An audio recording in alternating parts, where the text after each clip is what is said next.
everyone. Thank you for joining us on our Monday night live program. My name is Karine Malyan. I'm from Malyan Law. I practice in personal injury and estate planning. I try to present and bring on different attorneys who can give us some insight as to the different laws and different procedures that are taking place during COVID. As you can recall, last week I had workers' compensation attorney and an employment management attorney on Monday night's program. And on Thursday night, I had brought a criminal defense attorney who spoke about the fraud investigations regarding the PPP loans. Today's guest is a bankruptcy debt settlement attorney who's also a mediator. On Thursday, I'll have an attorney who is going to speak to us about the stimulus check, whether or not it's considered an advanced, a credit, if whether or not you owe that money back. She's going to talk about taxes and how to settle taxes during this time if necessary, along with some new information for self-employed individuals and applying for the PPP loan.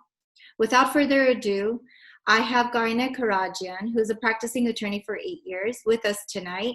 She's also launched her mediation practice. I want to welcome her and thank her for joining us. Karine, please introduce yourself. Thank you for having me. Hi, everyone. My name is Karine Karadjian. As Christina stated, I'm a bankruptcy attorney.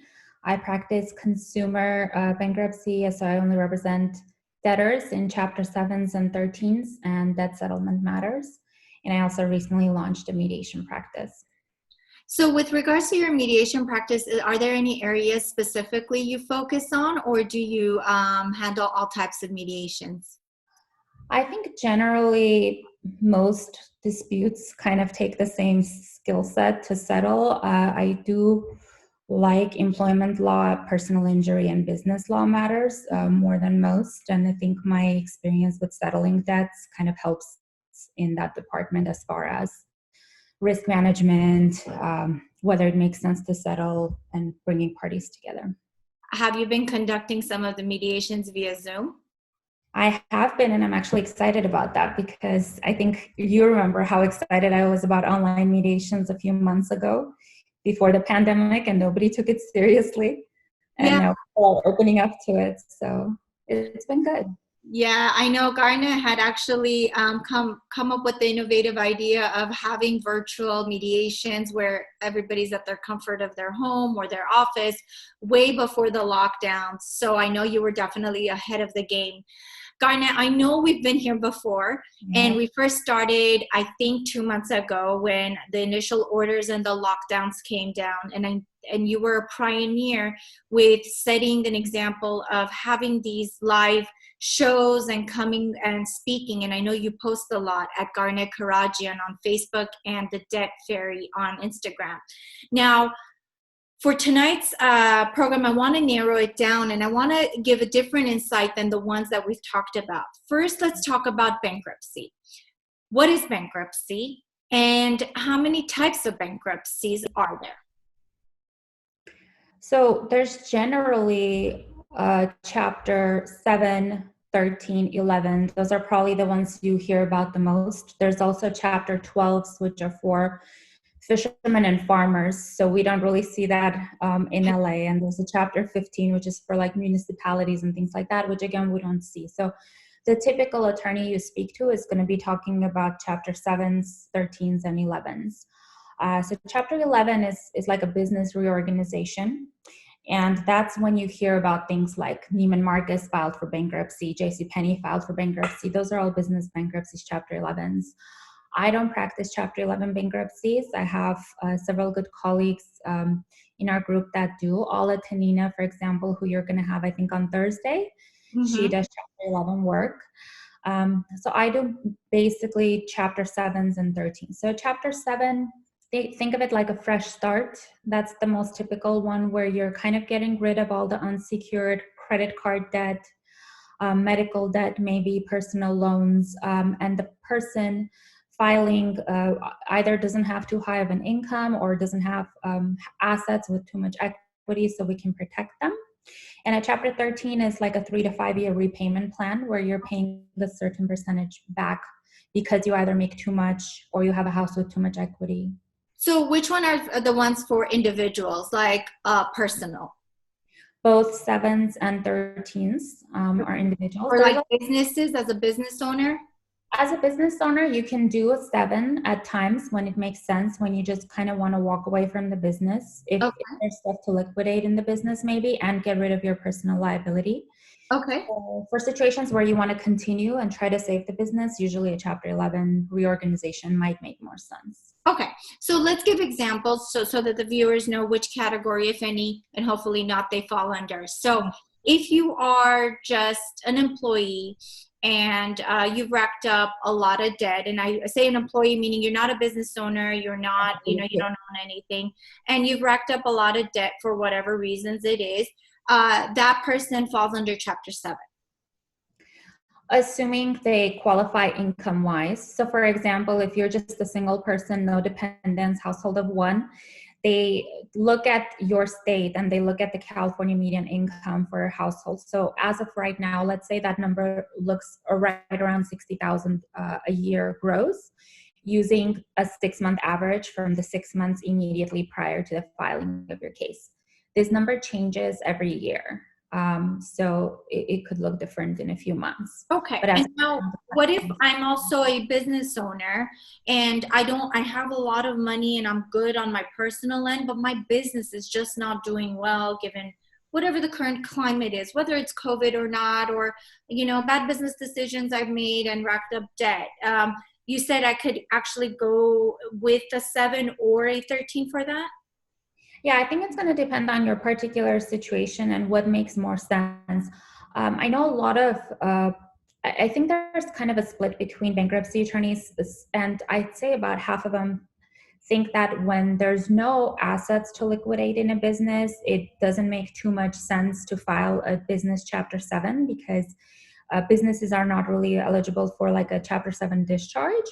But in some cases, it helps as far as later on shutting down that business and kind of just getting creditors off your back, and then doing on the personal side if you need to. But again, if you're trying to save your business, I think a Chapter 11 makes more sense if you can afford it, because Chapter 11s are expensive.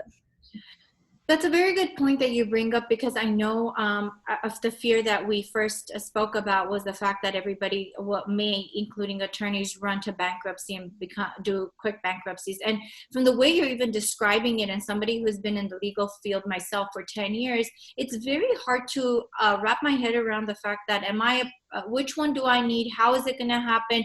I mean, do you guys you guys as in bankruptcy attorneys go into depth as to what Christina has, where, what if I have a home under my name, to secure that just in case and not commingle it with my business? I mean, how complex can it get? And are there any safety measures you'd propose? I think it can get very complex, and that's the thing you have to be careful about as a consumer. You have to do your research, and you have to know that you're going with an attorney who has thorough experience in the field that you need.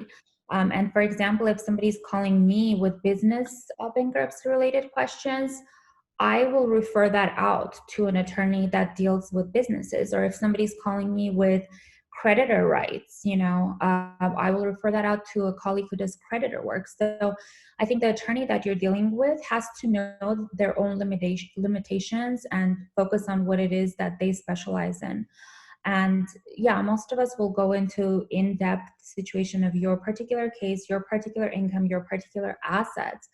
Especially in cases where you have assets, it's key to go to plan everything properly, to plan the timing of everything properly. Let's say you had a transfer that was within a certain amount of years, that might have been a red flag.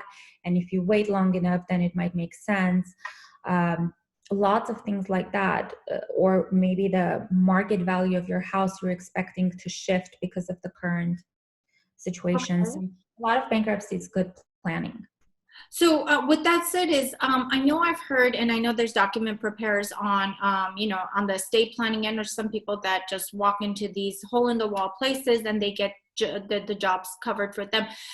Do you guys, does the bankruptcy field have any of those document preparers? And if so, do you recommend people, is there a price cap with it, or how does it work with them? They are called BPPs, so bankruptcy petition preparers, and they are obviously not attorneys.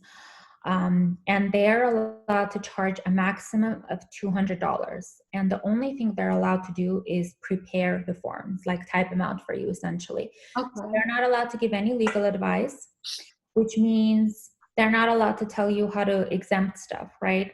Okay. And one of the most important things in bankruptcy is exemptions, properly protecting your assets. So Like your home, your car? your home, your car, and an asset goes so much beyond that. It could be royalties if you're a part-time actor. It could be residuals. It could be commissions that you're getting as a real estate broker, realtor. Okay. It could be a lawsuit that you have. It could be so many different things, life insurance, cash value in life insurance, timeshares. So a common thing we see is people will try to save a few $100 or maybe $1,000 and try to go to a bankruptcy petition prepare, and then end up in this very sticky situation. Had somebody call me, I think we might have discussed it last time, but that story really stuck with me because they used a bankruptcy petition prepare. They had way more equity in their home than they could protect. They actually didn't belong in a Chapter 7. And in their case, the trustee is trying to go after the house or force the debtor to turn over tax refunds for the next 2-3 years to pay off essentially all of the creditors at 100%. So one mistake, not one mistake, but obviously the huge mistake can actually cost somebody their home, correct? Yeah. Wow. Okay. Now, we did a poll on Instagram and we wanted to know, is bankruptcy still hush hush and taboo?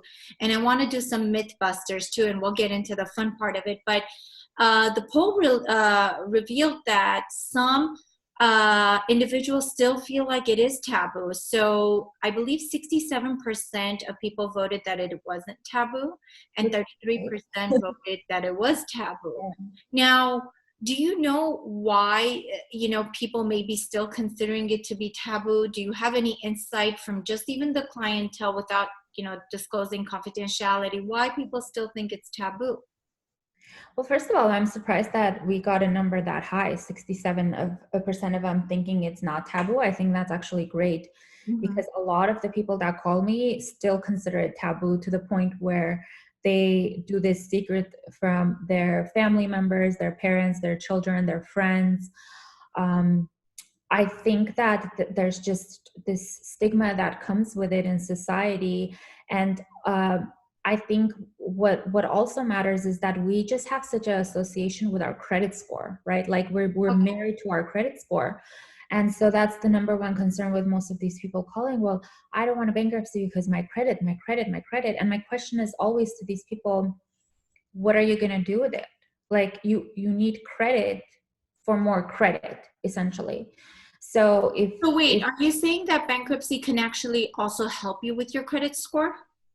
Down the line, but what I'm saying is no, initially it's of course a huge hit on your credit. It's about 100-point hit on your credit. But here's the thing. So a lot of the people that are coming to me, they're already coming to me with lawsuits, with judgments, wage garnishments, repossessions. So their credit is already pretty low. And so in this weird way, when you file the bankruptcy, and you obviously have to work hard at rebuilding it, but your debt to income ratio all of a sudden starts looking really good because there's no debt anymore. It gets cleared out. And so while the bankruptcy can't undo all the negative stuff that's been happening, overall down the line, it helps you build it up because you don't have the debt anymore. But I think the point I was going with is, if you're in a situation where you're kind of just drowning in debt, just the mere idea of saving your credit is probably not a good enough reason. If bankruptcy otherwise makes sense and can help you get a fresh start, then, you only need the credit to get more credit down the line. So how long does it stay on your credit report? It stays on your, Chapter 7 stays on your credit for 10 years. Okay. Chapter 13 stays on your credit for 7 years. But neither one of those numbers mean that your credit is messed up essentially for that long. What a lot of Chapter 7 clients will report to me is that before their case is even closed, they're getting offers for new credit cards because creditors know that they can't file again for another 8 years. And obviously, at first, you're going to get the higher interest rates. You're going to get the lower credit limits. But I would say for things like purchasing a car, leasing a car, you're going to be able to do that within a couple of years, usually, if you've been responsible about rebuilding. And for bigger things like buying a house, obviously things like your income and your down payment are going to control, but it's not going to be a full 10 years. You're going to be able to usually do it 4 or 5 years after the bankruptcy. I think that's a great point that you make, because I do want to talk about life after bankruptcy. And I know this segues straight into that, because like you mentioned, even though your credit score takes a hard hit initially, however, there is hope to rebuild and regain and restart. And in your experience, have you seen people come out of what their unfortunate situation was initially to amounting to bigger and better things? Yeah, definitely. And I also keep in touch with a lot of clients I've had at my past law firm before I went alone. So I check up on people, or they check in with me. I've had a couple of people who found me online from my old firm, and they'll come back with stories of, 5, 6 years down the line. Oh, thank you for everything. We just bought our first house, or we just got a car. We just refied. So it's definitely possible. And my goal with this is not to preach bankruptcy onto everybody, because I don't think it's right for everybody. I don't think people should rush into it. I think it's a huge decision. But my goal is that for people where it makes sense and there's no other way out, it's like your best option, go ahead and take that and let go of that stigma. I've fought my whole career to fight this stigma against bankruptcy. And, unfortunately, some people can't let that go. I currently have 2 clients who signed up for debt settlement against my advice, because I advised them both that they're in a better situation in a Chapter 7, but they just have this moral thing, like they want to try to settle. So I know you mentioned debt settlement, but debt settlement, and to get to debt settlement, they're essentially defaulting on payments, correct? Yeah, they're essentially defaulting on payments. But, most people that come to me for settlement, by the time they're coming to me, for the most part, they already have something negative going on. Something triggers them to come to me. So they either got a bank. Their credit is already down the drain. It's bad. Yeah. So whether it's bankruptcy bad or the fact that they haven't made their payments, the credit is bad. The credit is bad. And when we settle it out, that doesn't magically just undo all the late payments. It doesn't magically undo the judgment that was put in place. Yes, eventually, if there's, let's say, a judgment and we settle it, they will file a satisfaction of judgment or something along those lines. But it doesn't just magically fix your credit. It's still, and it gets reported as less than full, settled for less than full amount owed. So like a discharge. Kind of not. I would say it's not as bad of a hit on your credit, but it definitely isn't like this magical unicorn that fixes your credit. It's just that in some situations, it makes sense. If you're coming to me with a ton of equity in your home, and putting you in a Chapter 13 would amount to you paying 100% of your creditors back, then if I'm settling it for about 50% of your debt or 40% of your debt, even if we take into consideration the attorney fees and the tax liability, because there is a tax liability with settlement, you're still going to be paying a lot less than the Chapter 13 in some situations. It's very individualized. Right. And with regards to debt settlement and bankruptcy, so going back to this whole taboo, like you said, you do have a few clients that are still sticking to their debt settlement choice versus bankruptcy. Essentially, life after either of those decisions, is their life after, for their credit life, is still affected somewhat similarly, correct? Still affected negatively for both. I think that there's a little bit more potential to restore credit more quickly after settlement than after bankruptcy. Does it show up on your credit for a number of years like bankruptcy does, like the 10-year mark or the 7-year mark? Well, anything negative other than a bankruptcy usually stays on for 7 years. So the fact that you missed payments or the fact that you had a judgment against you, a lawsuit, all of those things, they're still showing up. It doesn't undo it. Very rarely you can enter into some sort of an agreement with a creditor where they will agree to take that out of the credit report if you settle, but that's very rare because the fact is that those late payments took place. So there's nothing inaccurate in the credit report. I've seen some credit repair agencies where they've tried to, promise people that they will delete that and they'll handle it. I've actually had 2 or 3 of my clients who've gone through that later on without even, telling me, like years after. What happens is these companies just charge them some money, they'll dispute it, and it'll go away for a while, and then after an investigation, it'll come back.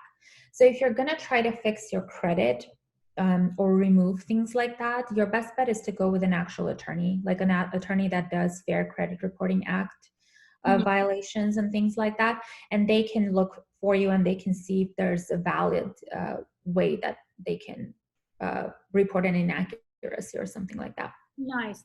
Now, we just saw the JCPenney story come down with them filing bankruptcy.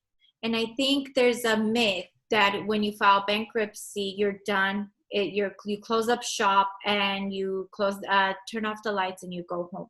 Even though that may be a true statement for some, that's not the general consensus with some of these stores, like the big stores, the Neiman Marcus's. I think we've all heard that Trump has also filed multiple bankruptcies. So, but yet he's up, alive, working, getting things done, running practices and businesses, right? So what is your experience, or what would you say to the audience with regards to filing bankruptcy? Should it be their means to the next step, to the new chapter of life?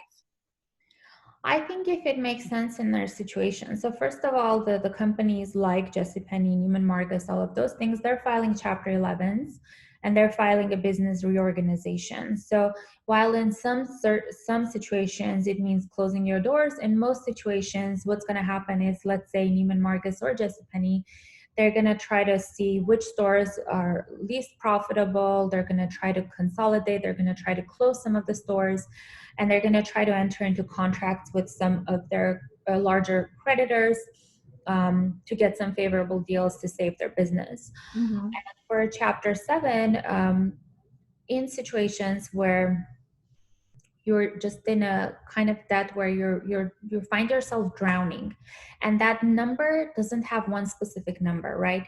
Because for a household of 4 that's surviving on $50,000 a year, maybe $25,000 of credit card is what's drowning them. Yeah. And then for a household of 2 that's making $100,000 a year, maybe a credit debt of $80,000 is what's drowning them. So it's very individualized. But I would say if you are in that situation, just let go of that guilt that's associated with it and make a call and see if it makes sense in your case. And hopefully you're contacting some sort of ethical attorney that's not just going to usher you in the door and rush you into somebody that takes their time to learn your particular situation and give you honest feedback. Like, yes, I think you can benefit from this. No, I think it's premature. I think you can recover. I think that settlement makes more sense. Whatever it is, but have somebody that goes through options with you, not just rushes you in to pay a retainer. And I know you've had that experience with your current debt settlement clients, right, who lost their job or they were furloughed or they just did not have enough work or haven't been back to work. And I think their consideration was, can you convert their debt settlement into a bankruptcy? But your message to them was that bankruptcy still may not be an option to them, given the fact that there is a traceback period and they may or may not qualify, or their past may dictate bankruptcy, correct? I think, again, it depends on the situation. So if a debt settlement client is wanting to convert to a bankruptcy, if the reason that they were initially doing debt settlement as opposed to a Chapter 7, for example, was that their income was too high, and now they're unemployed. And if we look back, if we wait a little bit longer, for example, and their 6-month average is going to be below the median and they qualify, then great, we'll put them in a 7. Had a couple who do qualify for that. A large majority of my settlement clients are in settlement because they have too much equity in their home. And putting them in a Chapter 13 would have resulted in a 100% plan. So in situations like that, unless the market value of their home drops dramatically, which thankfully hasn't happened yet in this economy, then there really isn't an option. The options are, again, a Chapter 13 or a settlement. The benefit of a 13 is it gives you 60 monthly payments, as opposed to a settlement where you need to come up more or less with a lump sum for me to work with. But in most of these situations, the settlement is a cheaper option. Now, you mentioned the home and the equity. What if they've had a home and they had transferred it out maybe 6 months or 12 months or 18 months or 24 months prior to debt settlement and bankruptcy? Do they still trace back to seeing if there was a home under someone's name? Yeah, definitely. The property transfers are a huge no-no, and a point you want to learn thoroughly if you're going to go into bankruptcy law. You need to ask a lot of questions about that. I think a common thing we see, especially in our communities, is people just do favors for family members, and it doesn't cross their mind, right? So they will co-sign because they have good credit. They will co-sign for their uncle or their cousin or their brother, and just because they never live in a property, they won't even give it a second thought. And then when it's time to transfer, then they just forget about it. So the period that you have to disclose on the bankruptcy petition papers themselves are 2 years, but most of the trustees in our district ask to go back as far as 4 or 5 years. And we have a couple, especially downtown LA, that ask to go back as far as 7 years. So it depends on how aggressive your trustee is, and depends on the facts. But you definitely don't want to be filing bankruptcy when you just deeded something over as a gift to somebody. Okay. There's a couple of questions pending, but I think the one that's going back and forth with relation is to the 7-year versus 10-year. Can you clarify how many years of which bankruptcy stays on your record? A Chapter 7 generally stays on for 10 years. A Chapter 13 generally stays on for 7 years. Okay. Now, touching upon debt settlement before we go to the considerations of bankruptcy for COVID, debt settlement, what is it generally, so that the viewers can know the difference between debt settlement and bankruptcy? So settlement is something we're doing outside of the bankruptcy. We don't involve bankruptcy at all. We don't involve the court. It's just something we're resolving directly with the creditors. Debt settlement, at least as far as the debt settlement I do, or the one that I know a lot of attorneys like me do, is it's different than consolidation. So I don't want people confusing those two. So okay. I would highly recommend against debt consolidation companies. They usually don't use attorneys, or they have 1 or 2 attorneys for a giant mill. And several of them, I think Freedom Law was one where about a year ago they entered into a huge, I think like $20 million settlement where they had to pay back a certain restitution clients they defrauded. So ask any bankruptcy attorney, we're going to tell you consolidation is bad. It almost always leads to a bankruptcy, unfortunately, after these people have wasted thousands of dollars.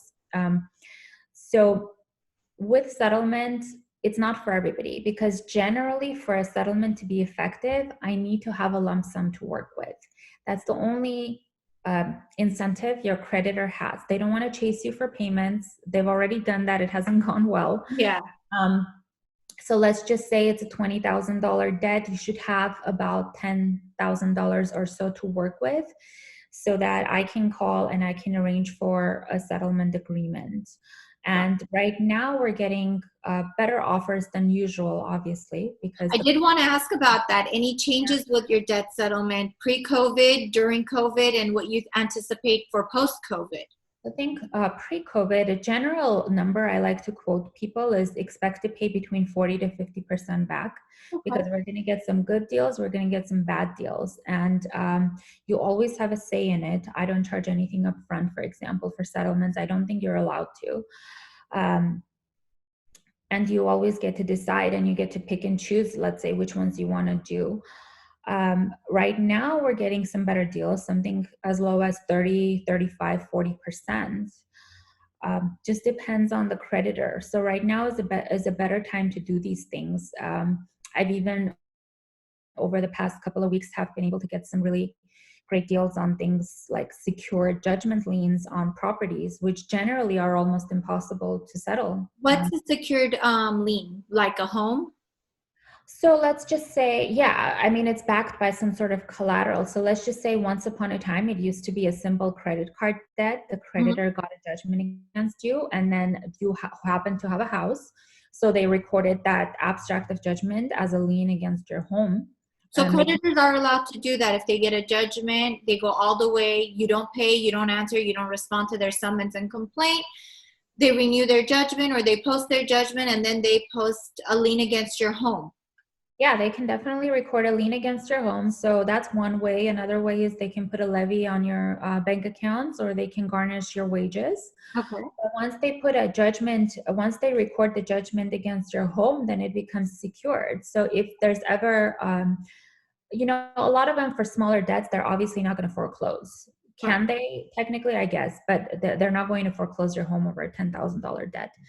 But when you refi, you're going to have to pay them in full, or if the house gets sold, you're going to have to pay them. They have a secured claim against It comes out of escrow, right?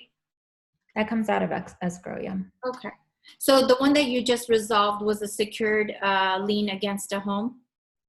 Yeah, I did 2 in the last month, both secured, and we got really good settlements that I think at other times we probably wouldn't have.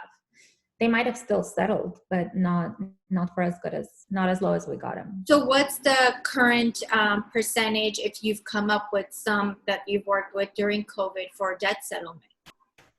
We're getting a lot of stuff that's between 30 and 40%, where generally it would be between 40 and 50%. Obviously, the older the debt, the better deals you're going to get. And you have to be at least 6 months behind before you're starting to get reasonable deals. But the problem is you have to do a risk analysis, right? So if my client is coming to me and they're behind on their credit cards like 4 or 5 months, and they have a home that we need to protect against the lien, we don't have the luxury of waiting 2-3 years for them to get pennies on the dollar, because most creditors, they're going to do some research, they're going to see there's assets, they're going to file a lawsuit, get a judgment and record it, and then they're not really going to be willing to settle with us as much. So I think the myth that you hear of like, oh, this account got settled for 10 cents on the dollar, 5 cents on the dollar, that's not common. And if it is, it's usually debt that's so old that the statute of limitations has passed anyway. Right, and maybe they don't have a complaint against that person, they don't have a judgment. But I think the practical point is, if you anticipate a lawsuit coming down your way, definitely don't avoid it, so that you can address it. And because once it's filed and once judgment is recorded, it's kind of harder to do anything, or more expensive to do it. It's more expensive. You're not going to get as good of a deal if you're trying to settle it at a lawsuit stage, or if you're settling it past judgment. It's not impossible, but it definitely, at that point, they have the upper hand. And it could be something that you don't necessarily always need an attorney for. So if a potential client calls me, they only have one lawsuit, and let's just say it's a $6,000 lawsuit, I tell them this is probably something you can do yourself. Whatever I save you is not going to be enough to justify a fee, for example. But where you're dealing with 10, 20 accounts, that's a lot of work. And especially if you're dealing with higher debts, then I can probably save them a lot more than if they try to do it themselves. Now, you mentioned debts. We did have a question on a different platform that I got earlier today from someone, and one of them asked that, can you bankrupt an old IRS debt? And is it also true for a new IRS debt? So I think the general question would be, can you bankrupt an IRS debt? So it depends, is always the answer. That's what law school taught us. Yeah. You can discharge certain tax debts, both IRS and FTB. They follow similar guidelines. So that it has to be income taxes. They had to have been filed at least 2 years ago. They had to have been assessed at least 240 days ago, and they had to have been due at least 3 years ago. Okay. Whoa. Hold on. So back up.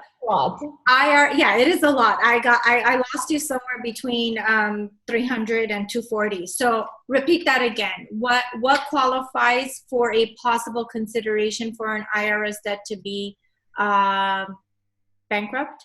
To be dischargeable in a bankruptcy. Dischargeable in a bankruptcy. So first of all, income taxes. Okay. Had to have been filed at least 2 years ago, assessed at least 240 days ago. So this is prior to the filing date of your bankruptcy, and due at least 3 years ago. So that means right now, 2016 taxes would have been due in 2017, right? Right. Sometime in April 2017. So the most recent taxes that you could discharge after mid-April 2020 would be 2016 taxes. Okay. Again, if you filed them on time, they were assessed, if they meet all of these formula. Okay. So newer ones, not so much. And in cases where you didn't file the taxes, not so much.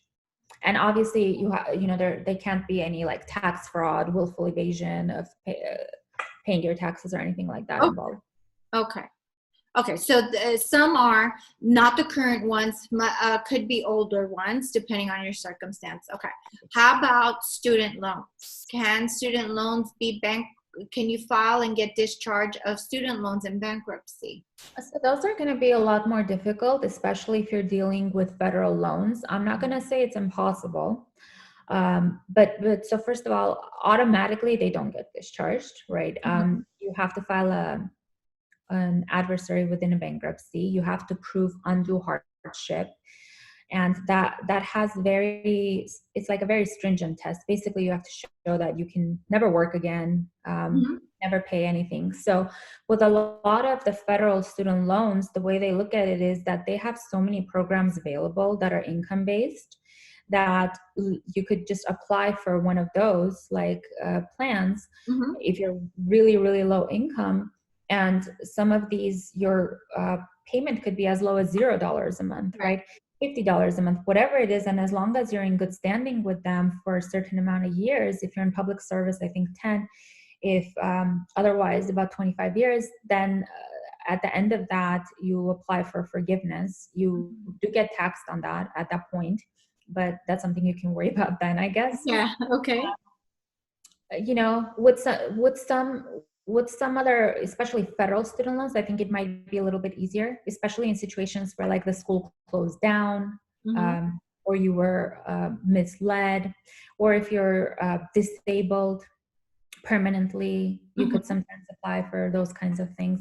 But I think it's difficult. And I think that, so not every bankruptcy attorney handles student loan discharges. I think you should go with somebody who specializes in that.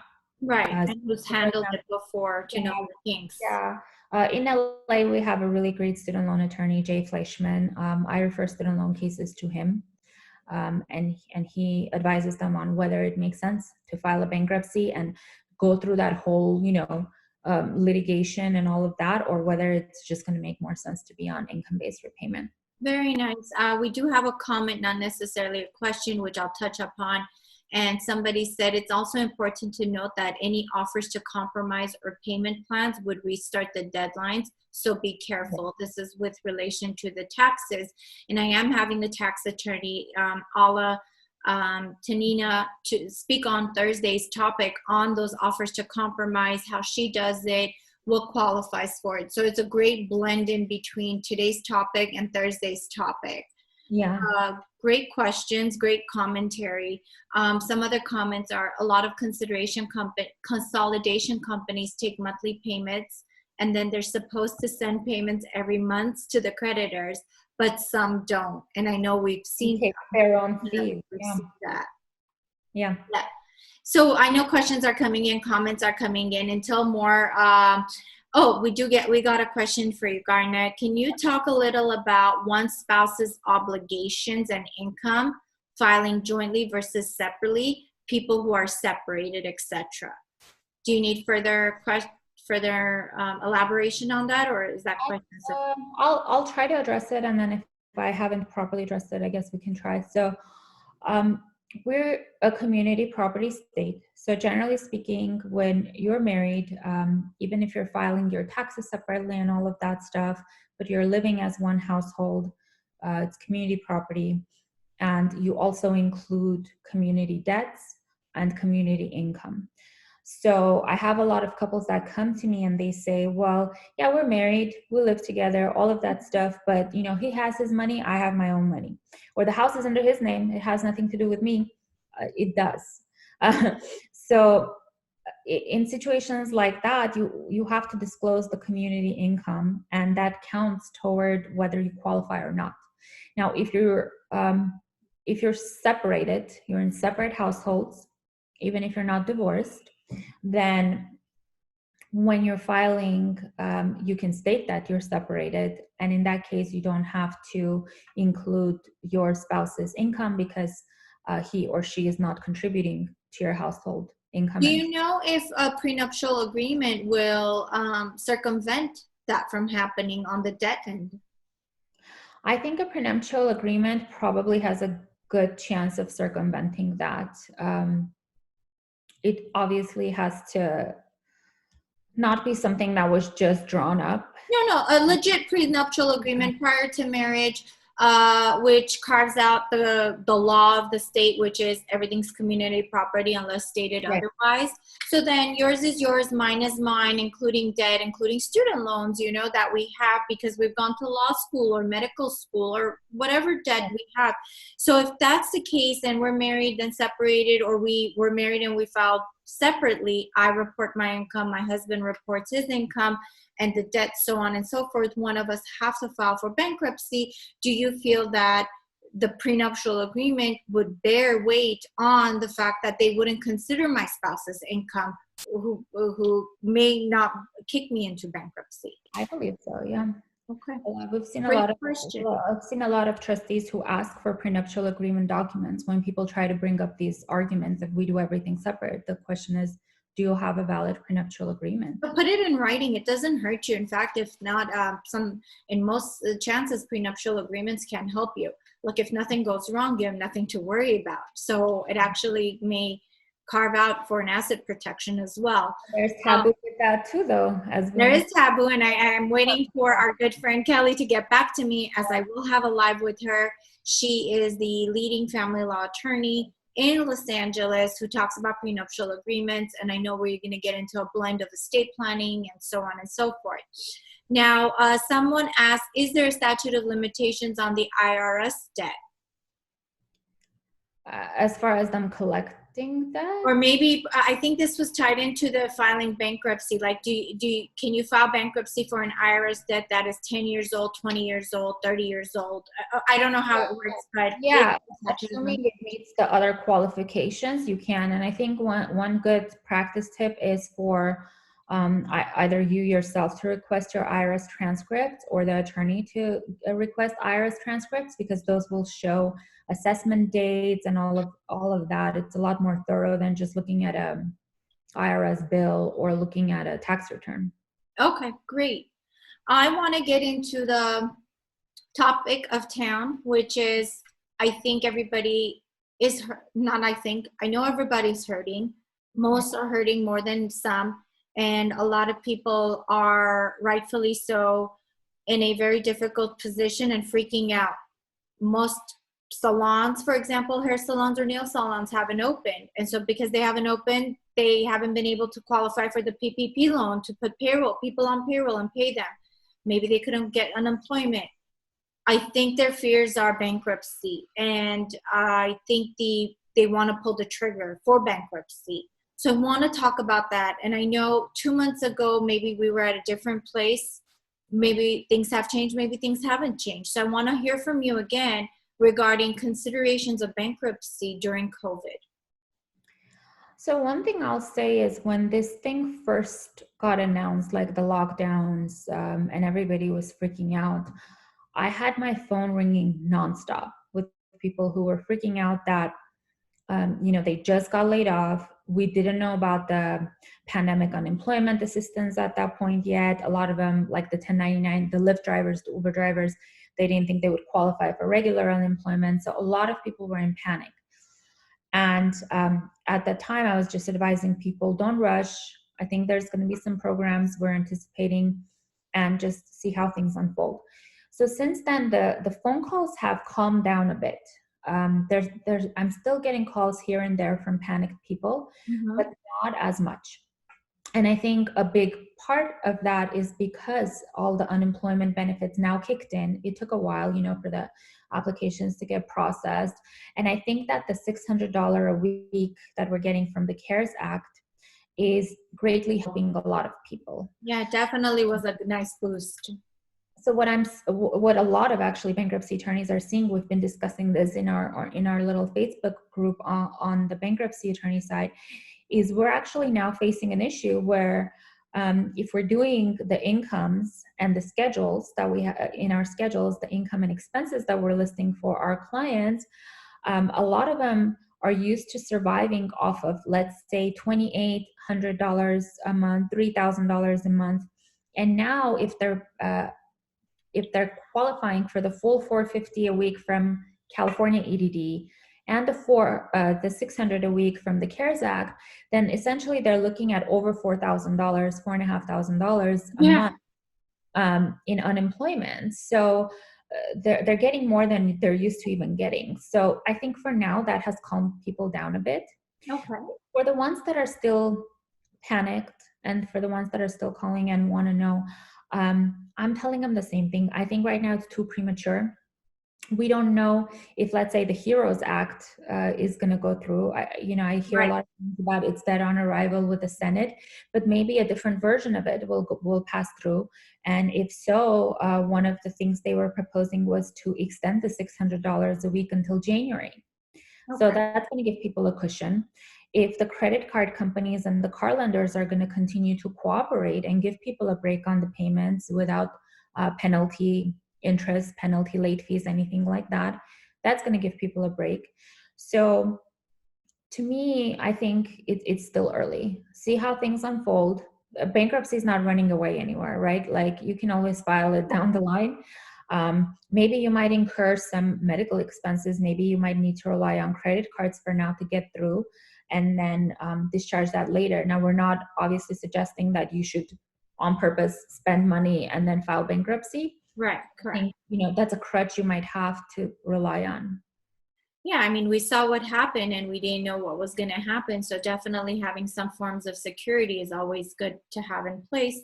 Yeah. So that's great. Actually, that's great news because I know you had been, like I said before we began this program, a pioneer in posting and informing the audience and public to shy away or be careful when they're going into bankruptcy because it might be an immediate trigger movement, but it's not necessarily the end goal or might not be good for the end goal. So I'm glad to hear that. I know you're always available. Where can people find you? What are your handles? What is your website? And I know I'll include it at the end of our feed, but I just want you to announce it as well. Sure. So my website is kelawfirm.com. You can find all my contact information there. My Facebook is just my name, so Karine Karadjian. My Instagram is @thedeadfairy. And I'm always available for questions. I don't do this like to bring in business. You're welcome to ask me questions without having any obligation to go with me. And I very often, you can ask my colleagues, I very often refer people to them if I think they're better suited. I just, we do this so that you guys can get information so you don't end up in the wrong hands. Whatever it is you do in any field of the law, please look up the attorneys on the State Bar website. Always make sure they don't have disciplinary. Number one, look up the attorney on the State Bar website. Always. Number two, go with an attorney. Go with an attorney, definitely. check all of the reviews. And I'm not saying, sometimes people have bad reviews, and that's just because whoever left the review maybe is a serial bad review leaver. But do your research and make sure you're in good hands, and just don't feel rushed or pressured into anything. And none of this is to say that bankruptcy is a bad thing, because like I said, I've spent my whole career fighting against that taboo. I just think that in cases where it's not necessary, why do it? In cases where it's necessary, of course, go ahead, let go of that stigma and do it. But I think for a lot of you, it can be avoided.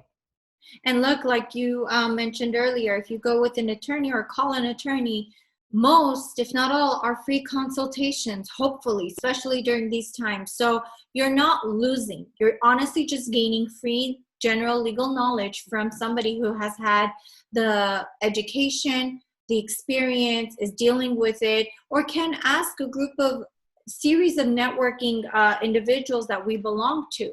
So I think it's very important. But for today's program, I think we've covered a lot regarding bankruptcy and what you should do when you qualify for Chapter 7, 11, or 13, or any other ones. However, the most important lesson we've learned today is that it shouldn't be taboo, because it can actually be a reset button. And with that, you can actually set the whole tone for your whole new life, open up a new chapter, and begin all over. And hopefully don't make the same mistakes and rack up the same debt, but it definitely can be a restart. With that said, I want to thank Karine Karadjian for joining us tonight. I hope you're doing well, and thank you so much for joining. Thank you for having me. Bye, everybody. Bye.